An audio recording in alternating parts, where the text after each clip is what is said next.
Moby Dick by Herman Melville, chapters 10 through 12. Chapter 10. A Bosom Friend. Returning to the Spouter Inn from the chapel, I found Queequeg there quite alone, he having left the chapel before the benediction some time. He was sitting on a bench before the fire, with his feet on the stove hearth, and in one hand was holding close to his face that little negro idol of his, peering hard into its face, and with a jackknife gently whittling away at its nose, meanwhile humming to himself in his heathenish way. But being now interrupted, he put up the image, and pretty soon going to the table, took up a large book there, and placing it on his lap, began counting the pages with deliberate regularity, at every 50th page, as I fancied, stopping a moment, looking vacantly around him, and giving utterance to a long-drawn gurgling whistle of astonishment. He would then begin again at the next 50, seeming to commence at the number 1 each time, as though he could not count more than 50, and it was only by such a large number of 50s being found together that his astonishment at the multitude of pages was excited. With much interest I sat watching him. Savage though he was, and hideously marred about the face, at least to my taste, his countenance yet had something in it which was by no means disagreeable. You cannot hide the soul. Through all his unearthly tattooings, I thought I saw the traces of a simple, honest heart, and in his large, deep eyes, fiery black and bold, there seemed tokens of a spirit that would dare 1,000 devils. And besides all this, there was a certain lofty bearing about the pagan, which even his uncouthness could not altogether maim. He looked like a man who had never cringed and had never had a creditor. Whether it was, too, that his head being shaved, his forehead was drawn out in freer and brighter relief, and looked more expansive than it otherwise would, this I will not venture to decide, but certain it was his head was phrenologically an excellent one. It may seem ridiculous, but it reminded me of General Washington's head, as seen in the popular busts of him.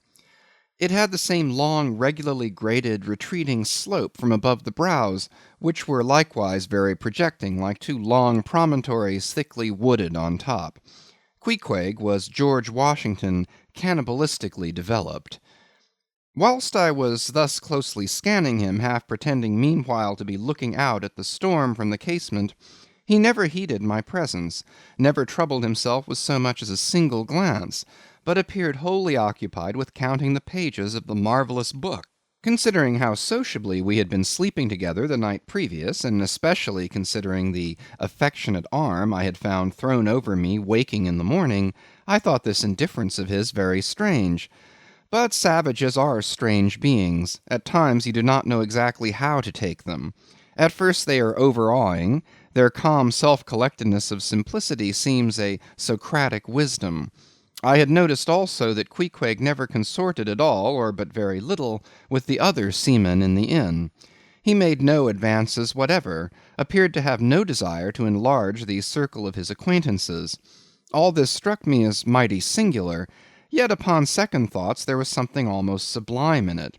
Here was a man some 20,000 miles from home, by way of Cape Horn, that is, which was the only way he could get there, thrown among people as strange to him as though he were in the planet Jupiter, and yet he seemed entirely at his ease, preserving the utmost serenity, content with his own companionship, always equal to himself. Surely this was a touch of fine philosophy, though no doubt he had never heard there was such a thing as that. But perhaps, to be true philosophers, we mortals should not be conscious of so living or so striving. So soon as I hear that such and such a man gives himself out for a philosopher, I conclude that, like the dyspeptic old woman, he must have broken his digester. As I sat there in that now lonely room, the fire burning low in that mild stage when, after its first intensity has warmed the air, it then only glows to be looked at, the evening shades and phantoms gathering round the casements, and peering in upon us silent solitary twain, the storm booming without in solemn swells, I began to be sensible of strange feelings. I felt a melting in me. No more my splintered heart and maddened hand were turned against the wolfish world. This soothing savage had redeemed it. There he sat, his very indifference speaking a nature in which there lurked no civilized hypocrisies and bland deceits. Wild he was, a very sight of sights to see, yet I began to feel myself mysteriously drawn towards him, and those same things that would have repelled most others, they were the very magnets that thus drew me. I'll try a pagan friend, thought I, since Christian kindness has proved but hollow courtesy. I drew my bench near him, and made some friendly signs and hints, doing my best to talk with him meanwhile. At first he little noticed these advances, but presently, upon my referring to his last night's hospitalities, he made out to ask me whether we were again to be bedfellows.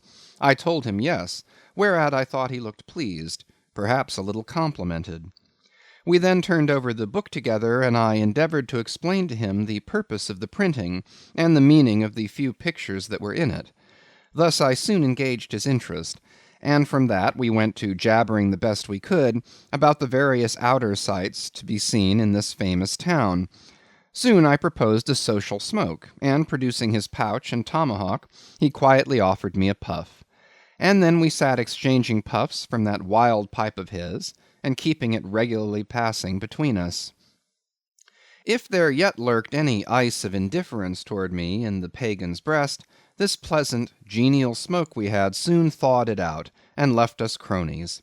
He seemed to take to me quite as naturally and unbiddenly as I to him, and when our smoke was over, he pressed his forehead against mine, clasped me round the waist, and said that henceforth we were married, meaning, in his country's phrase, that we were bosom friends. He would gladly die for me, if the need should be.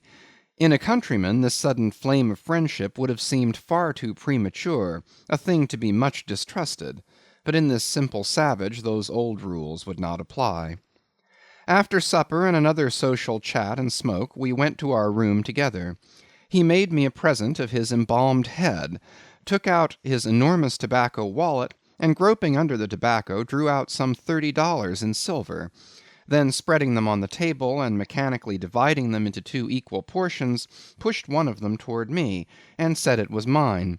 I was going to remonstrate, but he silenced me by pouring them into my trousers pockets. I let them stay. He then went about his evening prayers, took out his idol, and removed the paper fireboard. By certain signs and symptoms, I thought he seemed anxious for me to join him, but well knowing what was to follow, I deliberated a moment whether, in case he invited me, I would comply or otherwise. I was a good Christian, born and bred in the bosom of the infallible Presbyterian Church. How then could I unite with this wild idolater in worshipping his piece of wood? But what is worship, thought I? Do you suppose now, Ishmael, that the magnanimous God of heaven and earth, pagans and all included, can possibly be jealous of an insignificant bit of black wood? Impossible. But what is worship? To do the will of God, that is worship. And what is the will of God?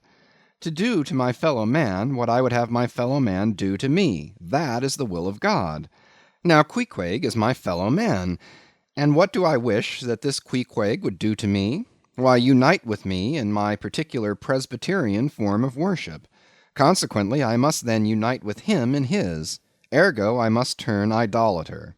So I kindled the shavings, helped prop up the innocent little idol, offered him burnt biscuit with Queequeg, salaamed before him twice or thrice, kissed his nose, and that done, we undressed and went to bed, at peace with our own consciences and all the world. But we did not go to sleep without some little chat. How it is I know not, but there is no place like a bed for confidential disclosures between friends. Man and wife, they say, there open the very bottom of their souls to each other, and some old couples often lie and chat over old times till nearly morning. Thus, then, in our heart's honeymoon, lay I and Queequeg, a cozy, loving pair. Chapter 11. Nightgown. We had lain thus in bed, chatting and napping at short intervals, and Queequeg now and then affectionately throwing his brown tattooed legs over mine, and then drawing them back, so entirely sociable and free and easy were we, When at last, by reason of our confabulations, what little nappishness remained in us altogether departed, and we felt like getting up again, though daybreak was yet some way down the future. Yes, we became very wakeful, so much so that our recumbent position began to grow wearisome, and by little and little we found ourselves sitting up, the clothes well tucked around us, leaning against the headboard with our four knees drawn up close together and our two noses bending over them, as if our knee pans were warming pans. We felt very nice and snug,